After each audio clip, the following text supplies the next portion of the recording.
Baik, mari kita lihat satu lagi soalan berkaitan dengan pecahan. Pecahan ini dalam pemikiran matematik memang sangat penting, tetapi ramai pelajar di peringkat rendah masih belum memahaminya dengan betul. Pada asasnya, mereka belum betul-betul faham logik asas pecahan ini. Guna kaedah melukis untuk selesaikan soalan.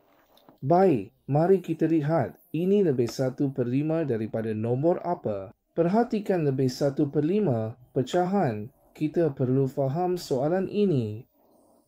30 lebih dari nombor apa? Ini bermakna nombor 30 itu lebih besar. Nombor dalam kurungan lebih kecil, jadi berapa lebih dari nombor kecil? Lebih 1/5. Jadi apa maksudnya? Ada satu bahagian lebih dari 5. Kita boleh lukis. Macam mana? Pertama sekali, kita tengok ini.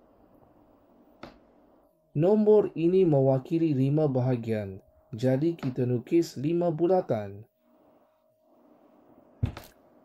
Baik, jadi 30 ini, ia ada berapa bahagian? 30 ini lebih berapa daripada nombor dalam kurungan itu? Lebih 1 bahagian daripada 5 bahagian, maksudnya 5 bahagian tambah 1 bahagian lagi, jadi 6 bahagian.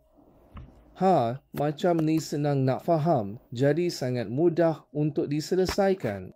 Sebab kita tahu, 6 bahagian, 6 bulatan itu sama dengan 30, jadi 1 bahagian. 1 bulatan itu ialah 30 bahagi 6, sama dengan 5. Baik, jadi nombor ini, ia sama dengan berapa? 5 bulatan, betul tak? Didarabkan dengan setiap bulatan mewakili 5, jadi darab 5.